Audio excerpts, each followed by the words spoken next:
Rain makes the city look expensive. Not the clean kind of expensive, more like everything is polished with secrets. Headlights smear into gold on wet pavement. Umbrellas bump. Laughter leaks out of doors that only open if you belong to the right kind of night. I don't belong to any of it. I belong to the part of the evening that clears plates, refills water, smiles like I'm not counting tips in my head, and pretends I don't see the hands that slip envelopes under tables. Table 12's yours, my manager whispers as I pass the host stand. VIP. No mistakes, Hana. Table 12 sits in the back of Belladonna Lounge, where the lights are lower and the music is quieter, like the room itself has been trained to keep its mouth shut. The booth is custom leather, the kind that doesn't squeak. The glassware is too thin to trust. I smooth my apron anyway, like a simple cotton rectangle can protect me from the kind of men who drink here. I carry a tray with 3 sparkling waters and 1 crystal tumbler of whiskey. Neat. The whiskey was ordered by name, the way people order power. Confidently, without looking at the price. The man waiting at table 12 doesn't look up when I approach. Not at first. He's sitting alone, but the space around him is crowded with invisible rules. 2 men stand nearby, dressed like they're trying not to look like they're guarding him. They fail. The seated man, mid-30s, dark hair brushed back, suit so perfectly fitted it might as well be part of his body, studies his phone like it's a witness he hasn't decided to spare yet. When he finally looks up, the air changes. It's subtle, like when an elevator cable tightens. The room doesn't get quieter, but my nerves do. His eyes land on me and hold. Not in the way some men do, gross, hungry. This is different. This is a look that measures, files away details, and decides what I am worth. Like I'm a document. I keep my face neutral. Customer service neutral. The kind I learned fast after my first week in this place.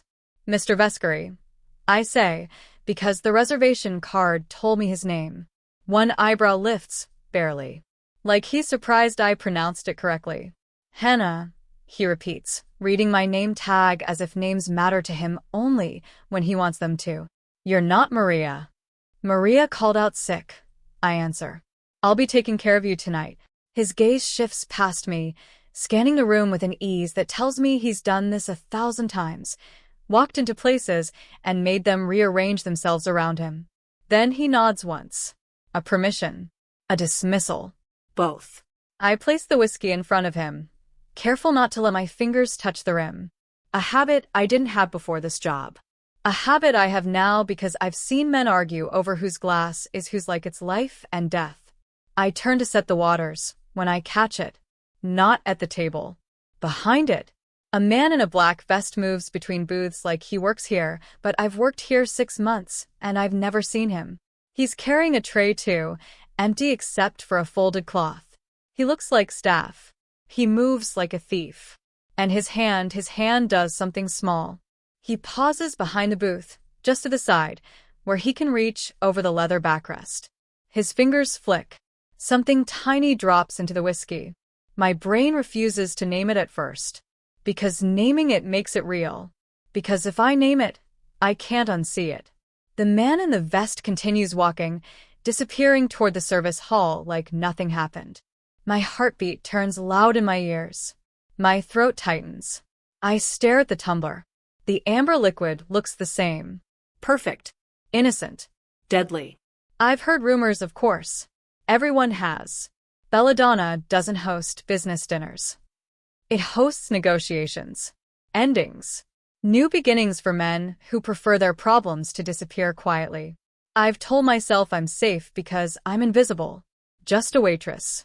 But poison doesn't care who you are when you're standing close to it. Mr. Vescari reaches for the glass. Time snaps into a narrow tunnel. I don't think. I move. Sorry. I say, a breath away from too loud. I step closer, as if I'm adjusting the placement of the drink, like I'm being meticulous. Like I'm being the kind of server who wants a bigger tip. My elbow accidentally bumps the edge of my tray. One of the sparkling waters tips. It spills over my hand first, cold shock, then pours down onto the table, racing toward the whiskey. Bubbles pop against the wood.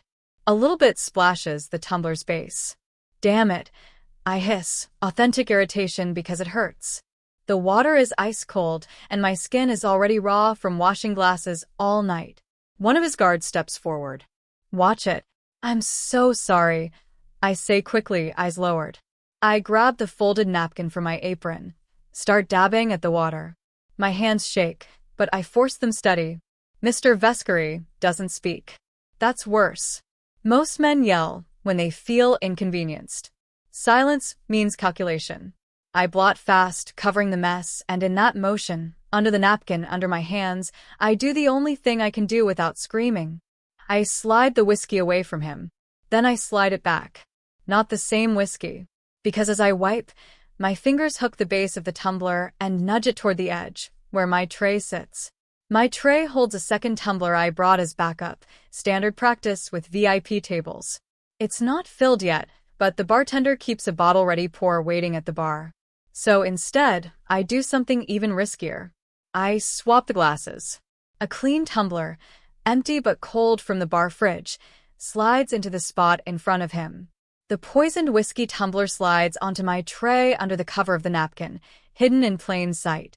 It's a sleight of hand I didn't know I could do until I had to. I straighten, heart hammering. I'll replace that immediately, I say. Fresh pour. On me. One of the guards opens his mouth, probably to tell me not to move, but Mr. Vescari lifts a single finger. The guard stops. Mr. Vescari's gaze is fixed on my hands. Not my face. My hands. Like he watched the entire thing. Like he saw the spill wasn't an accident. Like he saw the glass swap. My mouth goes dry. I keep my smile polite, but it feels like a lie taped to my skin. I apologize, I repeat softly. He doesn't blink. Then, calmly, he places his palm over the empty tumbler that now sits in front of him. Like he's claiming it, like he's anchoring the moment. His voice is quiet when it comes, but it lands heavy. You're bleeding, he says. I glance down. A thin line of red is running from the side of my finger where the napkin's edge caught me, mixed with spilled water. I hadn't even felt it. It's nothing, I say. His eyes lift to mine. And I know, with the certainty of someone who has just stepped off a cliff, that he understands exactly what I did. Not because he's psychic. Because men like him survive by noticing. He leans back slightly, giving me room to breathe and somehow taking it away at the same time. Bring the replacement, he says, and his voice stays even, almost bored, like we're talking about a normal drink. But his gaze sharpens a fraction. And Hana? Yes, sir? He tilts his head, watching me like he's already decided what I am, but hasn't decided what to do with me yet. Don't let anyone touch your tray. A cold wave rolls through my stomach. Because that isn't a rich man being picky. That's a warning. I nod once, too quickly. Of course. I turn and walk toward the bar with my tray held steady, the poisoned glass hidden beneath a napkin like a secret that weighs 10 pounds. Halfway there, I feel it. A shift behind me. I don't look back immediately. I've learned not to, but the hair on my neck lifts anyway. When I finally glance over my shoulder, one of Mr. Vescari's guards has left his post. And he's following me. Not close enough to grab me. Just close enough to make sure I don't disappear. I reach the bar, set the tray down with careful hands, and my breath shakes as I speak to the bartender. Fresh pour, I whisper. Now. The bartender starts to move, then freezes, eyes locking on something behind me. His face drains of color. I turn. The man in the black vest, the one I've never seen before, is standing at the service hallway entrance. And he's smiling at me like we share a joke. Like he knows exactly what's under my napkin. Like I just made myself a problem. He takes one step forward. And from behind me, a voice, low, controlled, cuts through the music. Hana. Mr. Vescari is no longer seated. He's standing. And he's watching the man in the vest the way you watch a match near gasoline. My pulse stutters. Because I realize, all at once, that I didn't just save a stranger's life. I stepped into a war. The first rule of belladonna is that nothing ever happens loudly. So when Mr. Vescari stands, no one gasps. No one points. The music doesn't stop. People keep sipping cocktails and laughing like they don't feel the temperature drop. But I feel it. Because men like him don't rise unless something is about to break. The man in the black vest hesitates, just a fraction, like he didn't expect the boss to move this fast. His smile stays on his face, but it tightens around the edges. He raises his hands a little, palms out. Easy. Just doing my job. One of the guards steps between us, shoulder blocking my view. Another guard glides toward the vest man like a shadow with muscles. Mr. Vescari doesn't look at the guard. He looks at the vest man as if he's reading the ending already. You're not on payroll, he says. The vest man chuckles. A lot of people aren't. Mr. Vescari's gaze flicks to me. Not even a full second. But it's long enough to make my chest squeeze. Like he's asking without words. Are you okay? Did anyone touch you? I answer the only way I can. I lift my tray slightly, subtle, careful, showing him I still have it.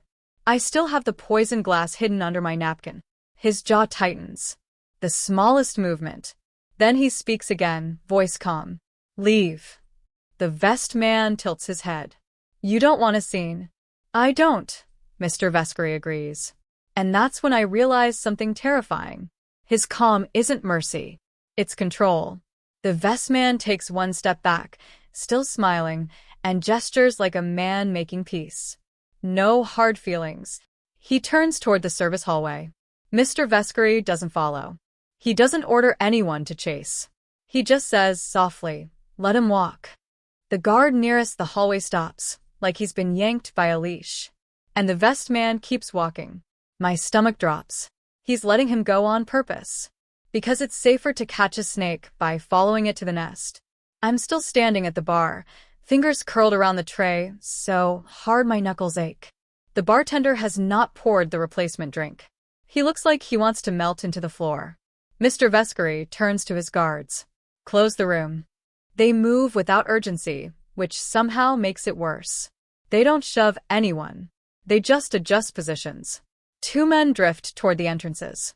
Another stands near the host stand. The restaurant keeps breathing. People keep eating. And suddenly, I'm aware of every camera on the ceiling. Or rather, the spots where cameras should be. Because I noticed something I never noticed before. The little dome above the VIP section is there, but the red light is off. My throat goes tight. No recording. Mr. Vescari takes a step toward me. The air compresses again. I can smell his cologne, clean, expensive, wrong for this moment. He looks at my tray. Give it. My hands hesitate. Not because I don't want to. Because the moment I hand him the tray, I admit what I saw. I admit what I did. And then I'm no longer invisible. I slide the tray forward. He reaches out and lifts the napkin with 2 fingers. The whiskey tumbler sits beneath it, amber liquid catching the bar lights. He doesn't touch the rim. He doesn't smell it. He only studies it like it's a clue and a confession wrapped together. Then he looks at me again. Where did you learn to do that? I didn't, I whisper. I saw. He interrupts gently. You saw someone drop something. My lips part. I nod. He glances down at my finger. The blood has stopped, but the cut is still visible. Who was he? I don't know, I say. I've never seen him before. A pause. He believes I've never seen him before. I can tell by the way his eyes soften a fraction, like one piece of the puzzle clicked into place. But he doesn't look relieved. He looks interested. He hands the tray to one of his guards like it's evidence. Take that to my driver, he says. Lock it. The guard nods and disappears into the back. My heart stutters. Wait. What about the police? Mr. Vescari's mouth quirks, almost amused. You're new to my world, Hana. That line should feel like a warning. It feels like a door closing behind me. He gestures toward the service hallway. Come. I freeze. I can't. I'm working. I have tables. His gaze shifts, briefly, to my manager across the room.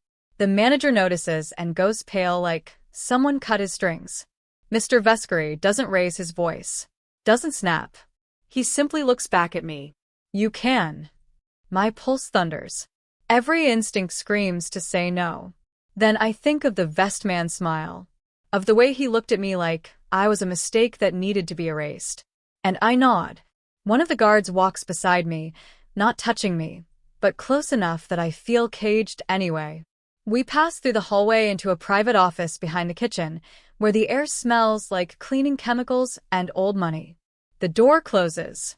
Now it's quiet in the true way. No music, no laughter, no pretending. Mr. Vescari leans against the desk instead of sitting. He stays standing, like he refuses to lower his center of gravity. He studies me for a long moment. Then he says, "Why?" I swallow. "Because you were about to drink it." That's not an answer. "It is," I insist, voice shaking. "I saw him drop something. I didn't know what it was, but you assumed poison." I hesitate. He watches my hesitation and fills the gap himself. "You've seen poison before," he says quietly. My chest tightens. My past, the parts one don't tell anyone, flicker like a bad film reel. I shake my head. "Not like this." His eyes narrow slightly. "Then why were you so fast?" "Because I grew up with danger hiding in ordinary gestures. Because I learned to read a room the way other people read menus. Because when you're a woman alone in this city, your survival is 1,000 small instincts you can't explain." I don't say any of that. I just whisper, "I couldn't watch someone die." Something shifts in his expression. Not softness. Not yet. Recognition. As if he understands that kind of sentence because he's heard it in his head at least once and ignored it. He reaches into his suit jacket and pulls out a slim black device, his phone, and taps it once. A voice answers instantly. "Sir." "Scan the drink," Mr. Vescari says. Now. There's a pause. A faint rustle. Then, audible even through the speaker, someone inhales sharply. "Jesus. That's..." The voice stops itself. It's positive. My stomach turns. Positive for what? Mr. Vescari's gaze stays on me. "A fast-acting toxin," he says. "Something meant to stop the heart within minutes." My knees feel weak. I grip the edge of the desk. He continues, calm as ever. "Someone tried to poison me in a public restaurant." I whisper, "Why?" His eyes darken. "Because someone thinks I won't see it coming," he says. "Or because someone wants to see who I trust." A cold thought crawls up my spine. "You think it was a test?" "I think it was two things at once," he says. "A kill attempt and a message." My throat tightens. "Then you need to leave." "You need to, I don't know, hide." The corner of his mouth lifts, almost sad. "I don't hide, Hana." He pushes off the desk and steps closer. Close enough that I can see the tiny scar at the edge of his eyebrow. Close enough that his voice drops. "You made a choice tonight," he says. "You interfered." "I saved you," I whisper. "Yes," he agrees. "And now the person who did this knows you exist." My breath catches. Because he's right. The vest man saw me. He saw the swap. He saw the tray. Mr. Vescari's phone buzzes again. He glances at the screen, and for the first time his calm cracks. Just a thin line of tension across his jaw. "What?" I ask before I can stop myself. He looks up slowly. "They cut the hallway cameras," he says. "Not just the VIP section." My skin turns cold. "So, no footage of him." "Not of him," he confirms. "But there is footage of you." My voice comes out too small. "Me?" He nods once. "From the front. When you walked in." I stare at him, confused. Why does that matter? His eyes hold mine. "Because whoever planned this will find you," he says. "And when they do, they won't ask questions." My heart pounds so hard it hurts. "I have to go home," I blurt out. "My daughter, I have to pick her up." "I can't." Mr. Vescari's gaze sharpens. "Your daughter is with a sitter?" he asks. "Yes," I say. "Her name is Mrs. Park. She lives 2 blocks from my apartment." I stop. Because I realize what I'm doing. I'm giving a dangerous man information about the most precious thing in my life. Mr. Vescari watches the realization hit me, and something in his expression shifts again. Almost regretful. "I already know," he says quietly. My blood drains from my face. "What?" He lifts his phone slightly. Hana, 26. Works 2 jobs. Nursing school application pending. Daughter, Minji, 6 years old. I can't breathe. I take a step back, but the wall is behind me. He doesn't move to touch me. He doesn't need to. I'm not your enemy, he says, voice low. But tonight, you became my liability. Tears burn behind my eyes, hot with anger and fear. I didn't ask for this. No, he agrees. You didn't. His phone buzzes again. He reads the message, and his eyes lift to mine like he's about to say something that will change everything. Then my own phone vibrates in my apron pocket.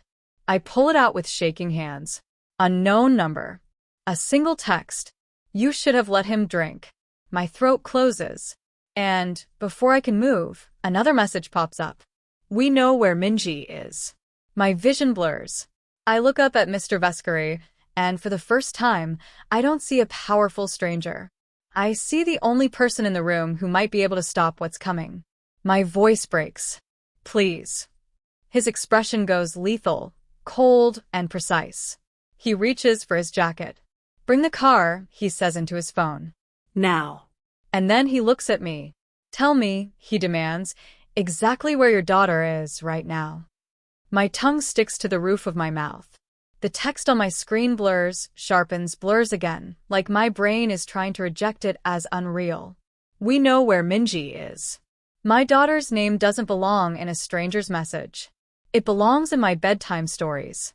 In the lunchbox notes I scribble when I'm too tired to say everything out loud. In the way she calls me when she thinks I'm not listening. I clutch my phone so hard it hurts. Mrs. Park, I whisper. 2 blocks from my apartment. 4th floor. Unit 4B. Mr. Vescari's eyes don't flicker. He repeats it into his phone, voice flat. Mrs. Park. 4th floor. Unit 4B. 2 blocks from Hannah's apartment. Then he adds, quieter, like he's speaking to the kind of men who understand quiet commands. Lock the perimeter. Nobody goes in alone. My knees feel like water. We have to go now. We're going now, he says, and it's the same thing, but with certainty. The door opens before I touch it.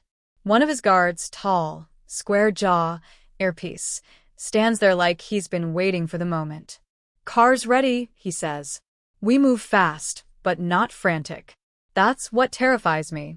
They're trained to treat emergencies like checklists.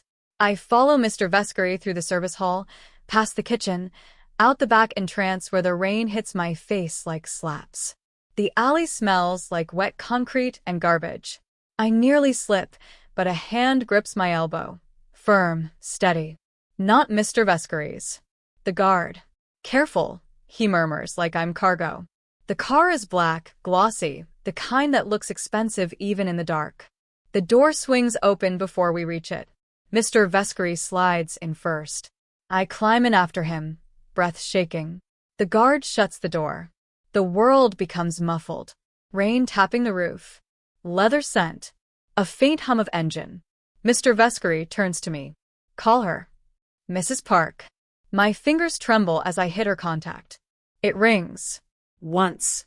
Twice. 3 times. No answer. My throat tightens. She's not. I try again. Voicemail. Mrs. Park, it's Hana. I whisper into the message, voice broken. Please answer. Please. Is Minji. Mr. Vescari's hand lifts. Not touching me, just stopping the flow of words. Don't leave details, he says softly. He reaches over and ends the call with one swift tap. My eyes flare. Why would you? Because your phone is compromised, he says. Or hers is. I freeze. He keeps his gaze on me, steady. They want you panicked. They want you to say things. A sob builds in my chest, sharp as glass. She's 6. I know, he says, and for the first time his voice contains something human. Which is why you're going to breathe and listen. I force air into my lungs. He speaks to the driver through a partition. Take the side streets. No lights. 2 cars behind us. Switch at canal. The driver doesn't reply, but the car moves. We glide into traffic like a shadow joining other shadows. The city outside is loud, but inside this car, everything is controlled. I stare at my phone again. Unknown number. I type back before I can stop myself. Who are you? Mr. Vescari's hand snatches the phone out of mine. Don't, he says. Anger flashes through my terror. That's my daughter. And that's exactly why you don't talk to them, he snaps. His calm cracks, just slightly, and the edge of it slices. He stares at my screen, then turns my phone off. Hey. I reach for it, but he holds it just out of reach, like I'm a child. You will thank me later, he says. Or you won't. But you'll still have your daughter. The car turns sharply. My body lurches, and I grab the seat. I try to watch the streets, to count blocks, but panic breaks math inside my head. All I see is Minji's face. Her front tooth missing. Her hair always escaping the ponytail. The way she hugs my waist like she's afraid I'll disappear. Mr. Vescari watches me, and I hate that he can read the fear in my silence. Tell me about the sitter, he says. What? Mrs. Park, he repeats. How long has she watched Minji? 2 years, I whisper. She's kind. She used to teach kindergarten. Does anyone else have keys? He asks. No, I say quickly. Just me. And her. He nods, filing it away. Then the threat is external. Not from her. That should comfort me. It doesn't. Because if the threat is external, it means someone forced their way in. Or someone is waiting. The car slows. Then stops. My heart jumps. Why are we stopping? Mr. Vescari's eyes shift to the side mirror. We're being followed, he says. My stomach drops. What? He leans forward slightly, calm returning like armor. 2 cars. Not mine. I press my forehead against the glass, scanning the wet street behind us. Headlights glow. Shapes. Too many to separate. The driver speaks for the first time, voice low. Black sedan and gray SUV. Mr. Vescari's jaw tightens. They're bold. I whisper. Can't we call the police? He looks at me like I just suggested we call the moon for help. I can call them, he says, and someone will pick up. But it won't be the person you think. My throat tightens again. Corruption. Power. A web that touches everything. The driver accelerates. The car behind us accelerates too. My body tenses. The city lights streak. Tires hiss on wet asphalt. Hold on, the guard in the front seat warns, and suddenly we turn, hard, down a narrow street. The car follows. We turn again. Still followed. My breath comes fast. They're still. Mr. Vescari reaches into his jacket and pulls out a small object that makes my blood go cold. A gun. He doesn't wave it. He doesn't point it. He simply checks it with the calm of someone verifying a watch. You're carrying that in? In my city, he finishes, eyes on the street. Yes. A sick wave rolls through me. This is real. Not rumors. Not stories whispered by staff in the kitchen. This is the world behind my tips and dinner specials. The driver takes another turn, then brakes suddenly. We slide into a stop behind a delivery truck parked crookedly in the rain. The gray SUV behind us swerves around it, and one of Mr. Vescari's cars slams into the SUV's side with a crunch that shakes my bones. I gasp, hands flying to my mouth. Mr. Vescari doesn't flinch. He speaks into his phone. Contain them. Don't kill unless necessary. Don't kill unless necessary. He says it like he's deciding whether to order extra napkins. The black sedan tries to reverse, but the second trailing car blocks it. Chaos unfolds behind us in bursts of headlights and silhouettes. Our car peels away before I can process any of it. I'm shaking so hard my teeth click. Mr. Vescari finally turns to me, eyes steady. This is why you don't text them, he says. Tears spill down my cheeks. I didn't know it would be like this. You didn't know because you weren't supposed to, he says. You were supposed to be a silent witness. Not a variable. The word stings. A variable. Like I'm a number that altered an equation. The car turns onto my street. I recognize the corner bakery, with the blue awning. The laundromat. The cracked sidewalk where Minji likes to hop between squares. My chest squeezes. Stop here. I plead. That building. But the driver doesn't stop in front of the building. He stops half a block away. Why? I cry. Why are we stopping here? Mr. Vescari's eyes narrow. Because if they're watching, they expect us to go straight to the address. He opens his door. Rain hits him. He doesn't care. He steps out like the weather is beneath him. I scramble after him, slipping on the wet curb. The guard catches me again. Stay close, the guard orders. We move down the sidewalk like a small storm. Mr. Vescari walks in front, not running but fast, purposeful. 2 guards flank. Another stays back. I stare at my building. 4th floor window. Mrs. Park's curtains should be open. They're closed. My throat tightens. A shape moves behind a curtain. Not a small shape.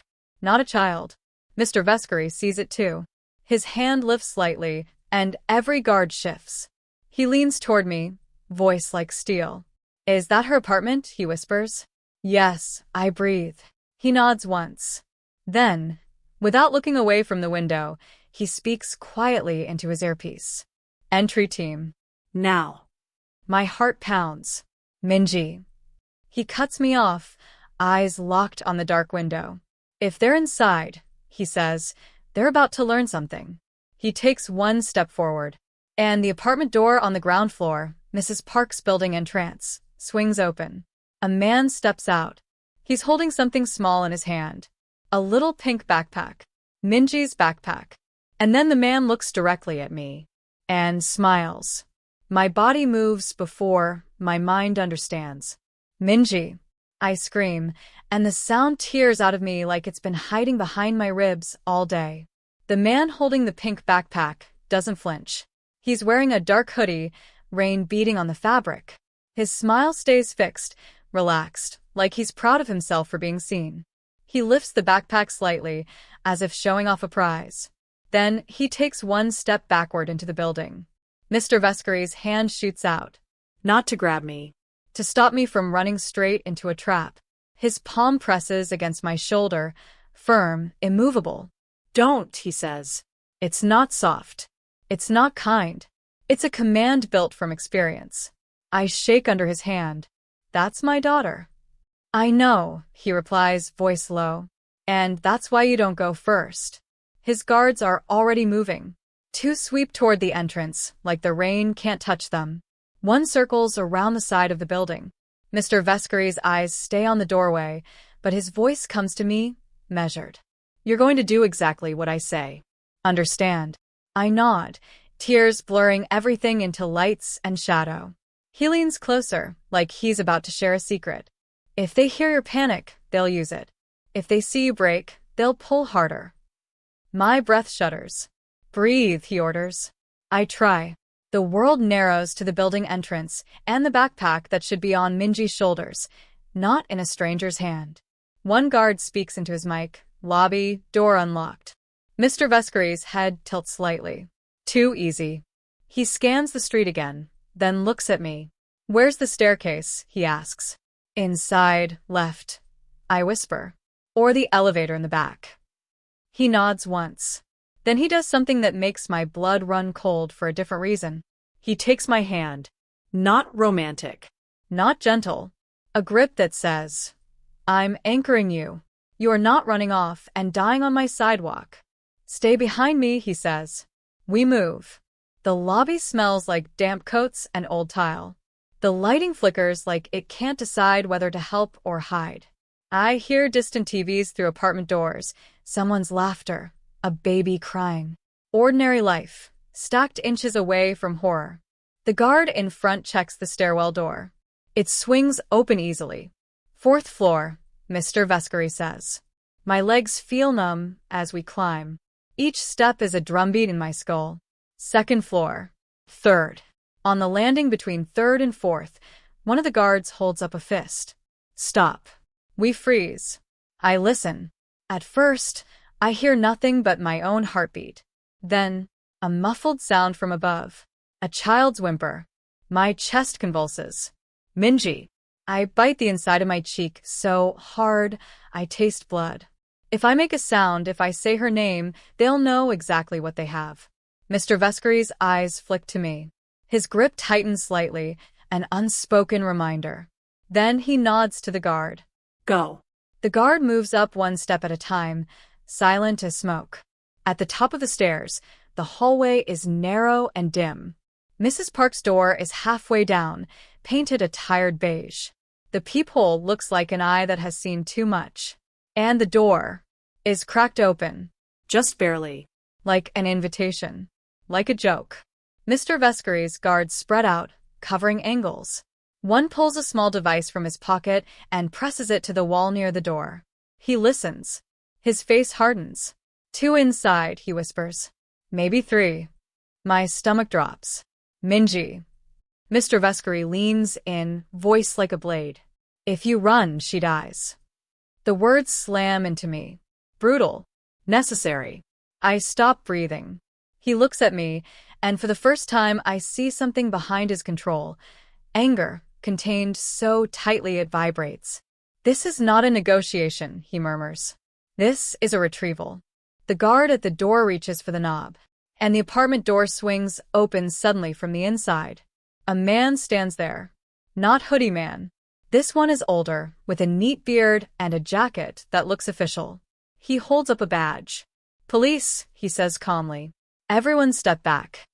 My brain latches onto the word, like a life raft. Police. Help. But Mr. Vescari doesn't move. His eyes sharpen. The man's badge glints in the dim hallway light. Too shiny. Too new. And his hands are wrong. Not steady like a trained officer in a crisis. Too performative, like he's acting. Police? Mr. Vescari repeats, voice flat. The man nods. We got a call about. He glances at me, and his eyes flicker with recognition. A domestic disturbance. Domestic disturbance. My skin turns ice cold. They're trying to frame it. Mr. Vescari's gaze lowers to the man's shoes. Then lifts back up. You're not NYPD, he says, almost bored. The officer smiles, slow and poisonous. Does it matter? Before anyone can move, the fake cop's arm snaps up. Not toward us. Toward the apartment's interior. A signal.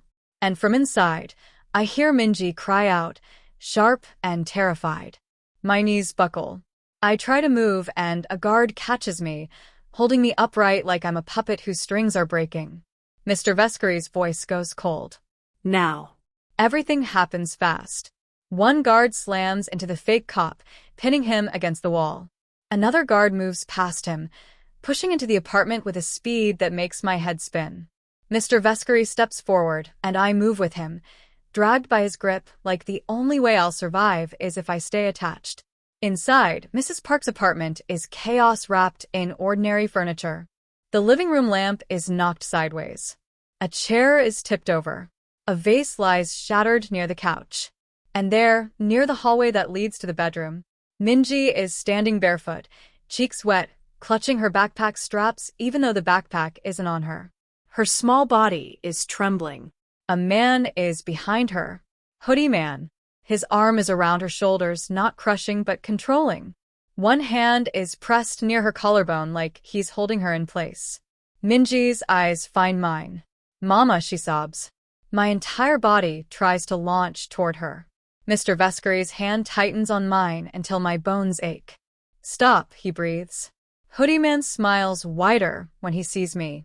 Look at that, he says, voice light. Mom showed up. He turns his gaze to Mr. Vescari and gives a small nod of respect, almost mocking. Marco Vescari, he says like he's tasting the name.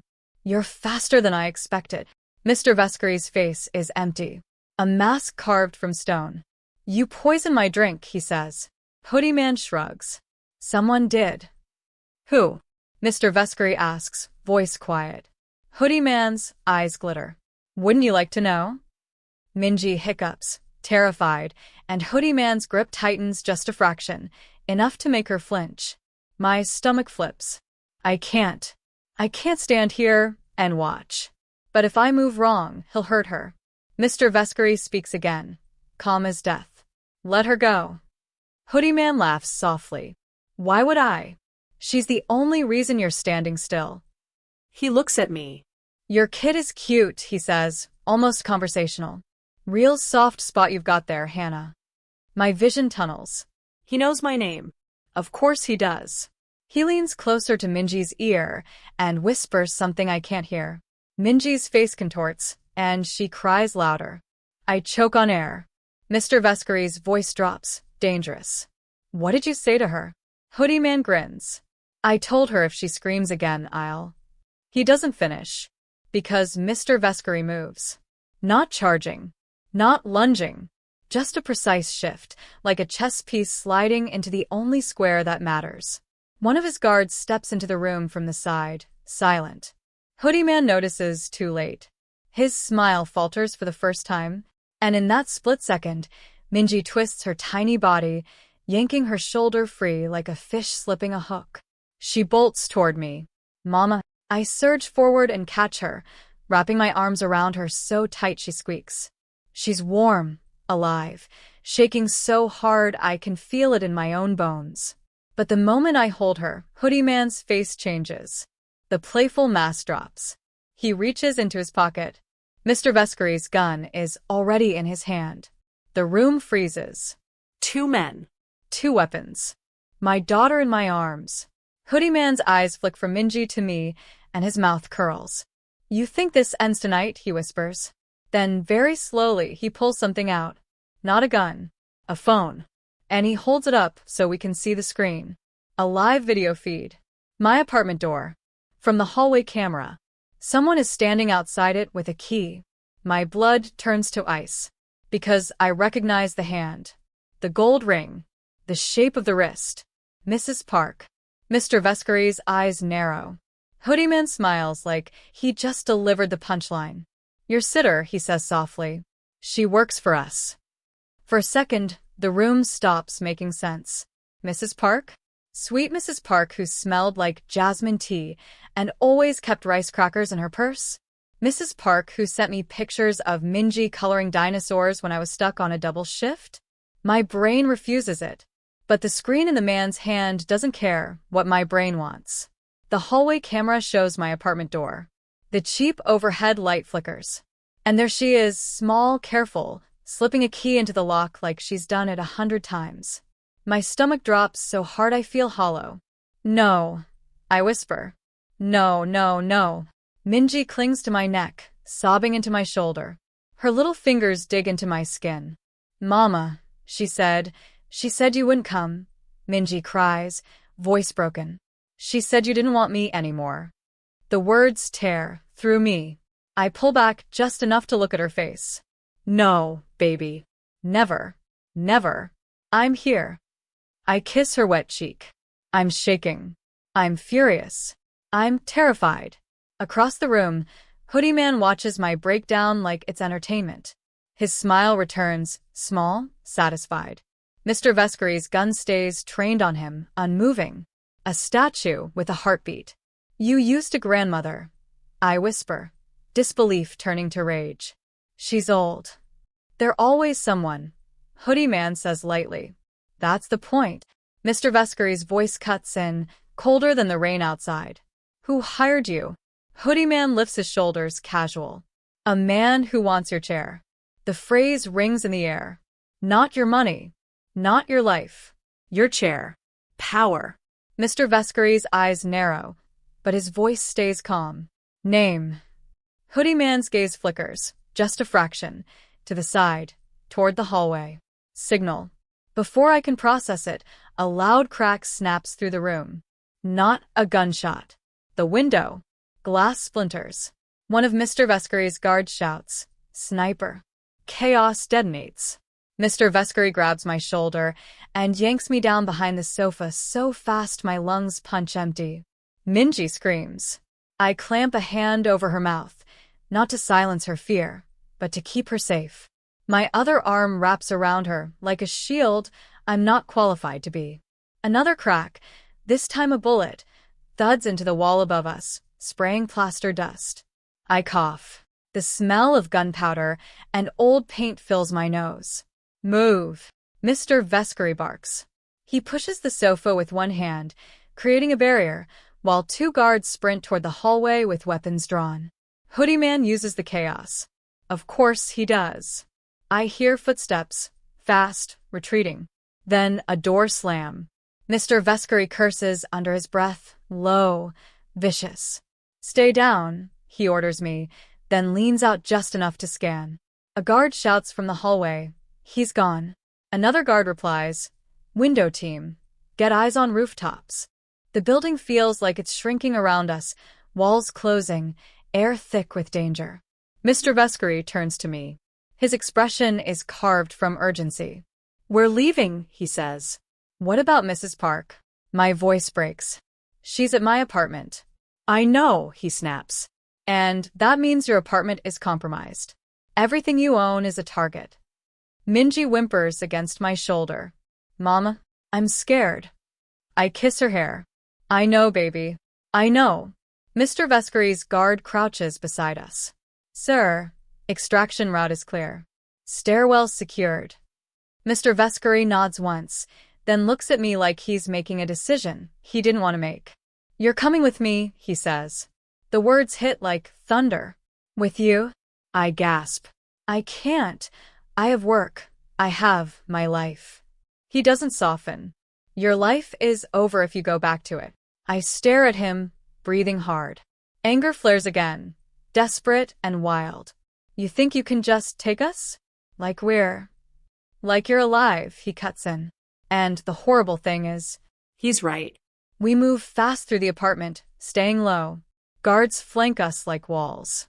In the hallway, the fake cop is gone too, leaving only a scuffed patch of paint where his head hit the wall. The stairwell smells like wet concrete and fear. We descend quickly. Every shadow feels like a gun barrel. Outside, the rain has turned heavier, pounding the street like a warning. Mr. Vescari's car waits near the curb, engine running, doors open. Two other black cars idle behind it, headlights off. Minji's face is pressed into my shoulder. She's shaking, but she's quiet now, exhausted by terror. As we climb into the car, my phone, still in Mr. Vescari's possession, buzzes again from inside his pocket. He glances at the screen. His jaw tightens. What? I ask, breathless. He looks at me. They're inside your apartment, he says. Now. My stomach twists. The car accelerates, smooth and fast, leaving my building behind like a burning memory. I watch through the back window as the familiar street shrinks, swallowed by rain. I think of my little kitchen, my cheap couch, the drawings Minji taped to the fridge. Gone. Or worse, used against us. I whisper, why are they doing this? Mr. Vescari leans back, eyes forward. Because you changed the outcome. My voice trembles. I just swapped a glass. He finally looks at me, and in his gaze, I understand something that makes my blood run colder than any bullet. No, he says. You revealed a leak. I swallow. What? He speaks slowly, each word deliberate. Someone wanted me dead tonight. They expected my security to fail, but it didn't. He pauses. Because you interfered. I glare at him. So this is my fault. His eyes harden. No. This is your consequence. I hate him for how cleanly he says it. I hate him for being right. We ride in silence for several minutes. Minji's breathing slows. She's drifting into sleep, clinging to me with the stubbornness of children who refuse to let go of safety. I stroke her hair, trying not to cry. Mr. Vescari's phone buzzes again. He answers this time. Yes, he says. A voice speaks rapidly on the other end. I can't hear the words, but I see Mr. Vescari's eyes tighten, narrowing like a man looking down the barrel of a truth he didn't want. What do you mean she left? He asks, voice sharp. He listens. Then his gaze flicks to me, and something in his expression shifts. Surprise, anger, something darker. He ends the call. What? I whisper. He takes a breath, slow, controlled. Mrs. Park is gone, he says. She didn't stay at your apartment. My stomach flips. Then where is she? Mr. Vescari's eyes stay on mine. They found her car, he says quietly. Abandoned near the river. I feel like I'm falling. The river? I whisper. Mr. Vescari's voice goes flatter, more dangerous. She was never meant to be a long-term asset. I choke. You're saying They remove witnesses, he finishes. Minji stirs in my arms, mumbling my name in her sleep. I hold her tighter. Hot tears spill down my cheeks, and I swipe them away, furious at myself for crying in front of him. Mr. Vescari watches me with an unreadable expression. Why did you really do it? He asks suddenly. I blink. What? The glass, he says. Why did you risk yourself? I open my mouth then close it, because the true answer isn't noble. It isn't simple. It's ugly. It's old. It's the memory of a man in my past, Minji's father, standing over a drink and telling me I should be grateful he didn't put something in it. Laughing. Controlling. Making me feel small. It's the feeling of being trapped. And tonight, for 1 second, I wasn't trapped. I was the one who could move. I swallow hard and whisper, because I know what it looks like when someone thinks your life is theirs to end. Mr. Vescari's gaze sharpens, but he doesn't push. He nods once. Not sympathy. Understanding. The car turns onto a private road lined with tall trees. The city noise fades. The rain softens into a distant hiss. High fences appear. A gate. Security cameras that actually work. The gate opens without stopping. We pass through.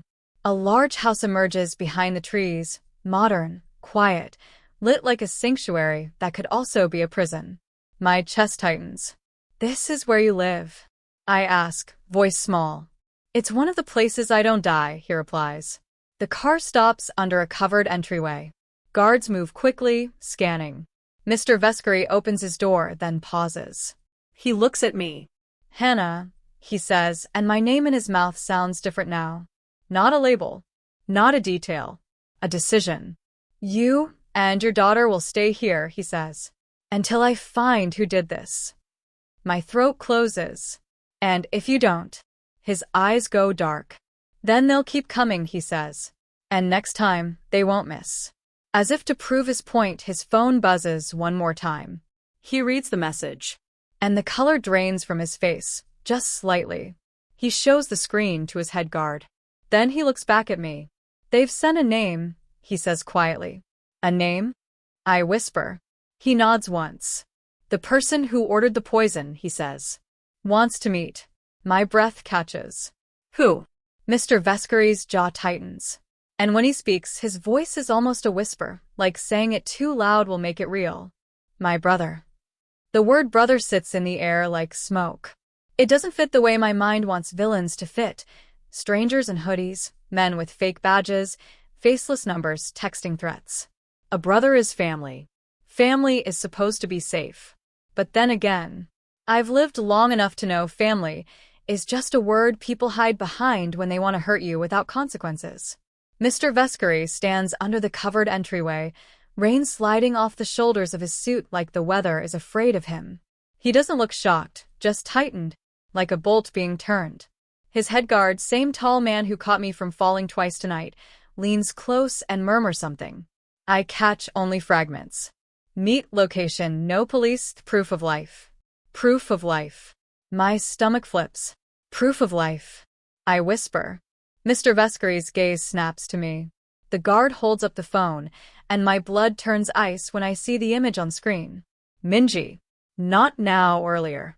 A photo I've never seen, taken from somewhere high through a window. Minji on Mrs. Park's couch, coloring. Her head bent, her small hand gripping a crayon. Someone had been watching my child for who knows how long.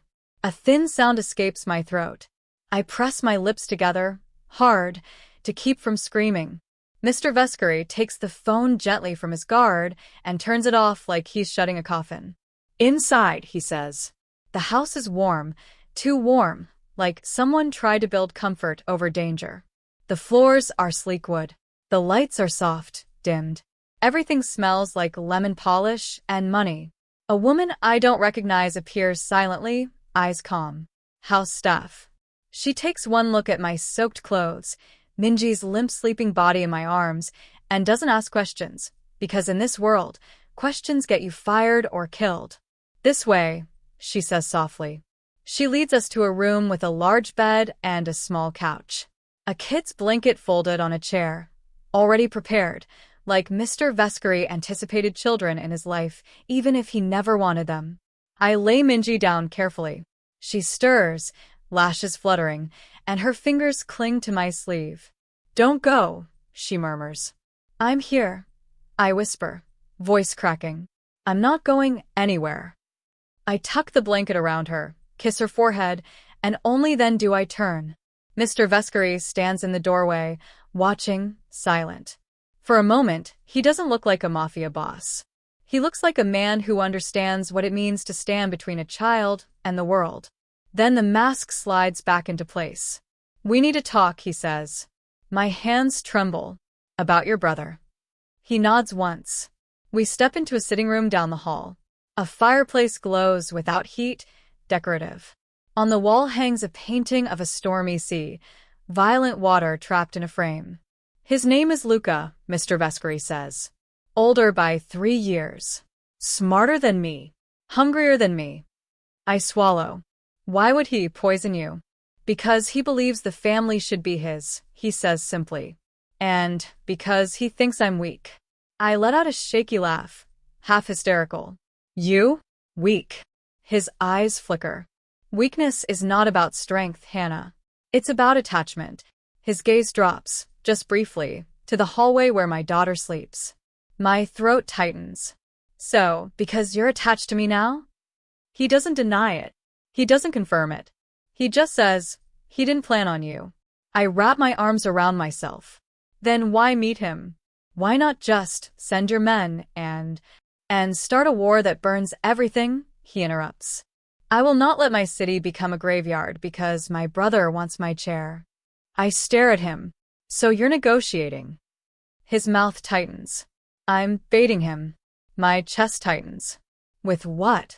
He looks at me, and the answer is obvious before he says it. "With me. With Minji. With your fear." My anger surges, so hot it nearly blinds me. "You can't use us like pieces." His eyes flash. "I'm trying to keep you alive. You're the reason we're in this." He steps closer, and the air tightens again. "No," he says, voice low. "I'm the reason you're not dead in that apartment." My throat closes. I hate that he's right. He exhales slowly, control returning. "Luca asked for a meet. He will come arrogant. He will come convinced he has leverage." I swallow hard. He does. Mr. Vescari's gaze sharpens. "Not if I take it back." He turns to his guard as he enters the room. "Bring me the drink sample. And call Dr. Rinaldi." "A doctor?" I whisper, confused. Mr. Vescari's eyes lock on mine. "A toxicologist.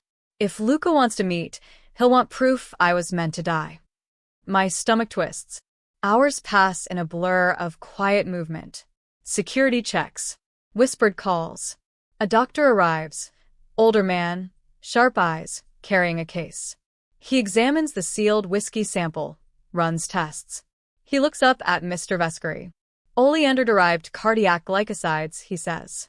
"Fast-acting, lethal in the right dose." My knees weaken. It's real. It was real. Mr. Vescari's jaw tightens. "Thank you." The doctor leaves like he never existed.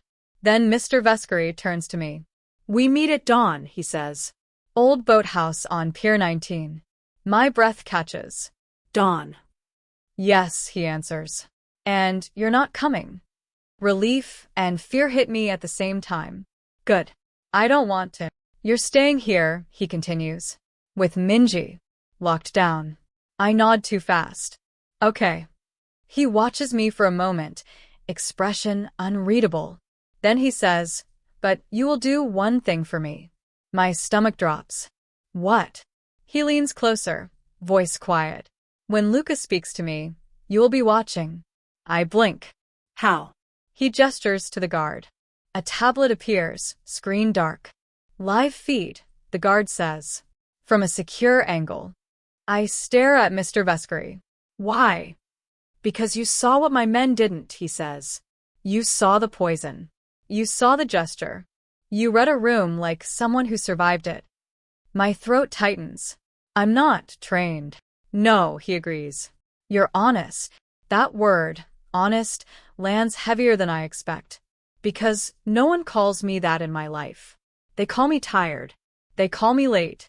They call me waitress. Not honest. He steps back. Rest, he says. I don't sleep.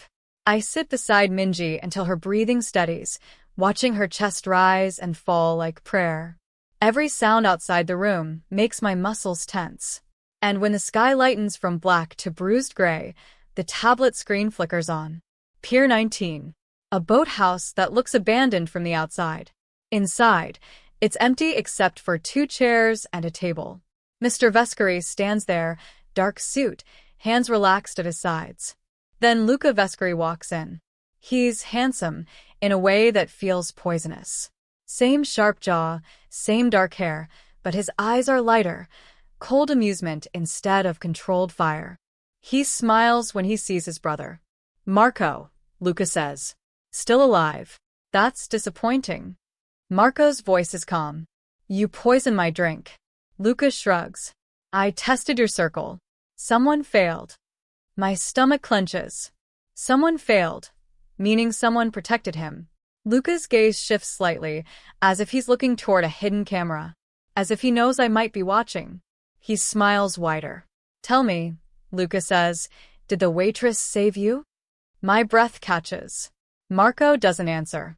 Luca laughs softly. I knew it. Your weakness wears an apron. I feel my face burn, shame and rage. Marco's eyes sharpen. You threatened a child. Luca's smile fades a fraction. Don't act noble. We both know what we are. He leans forward. I want your chair. I want your accounts. I want your men. And if you refuse... He lifts his phone and taps once. The tablet feed splits. A second video appears. A room I don't recognize, dark, industrial. Mrs. Park. Alive. She's tied to a chair, mouth taped, eyes wide with terror. My hand flies to my mouth. I feel like I'm going to vomit. Minji stirs beside me, whimpering in her sleep.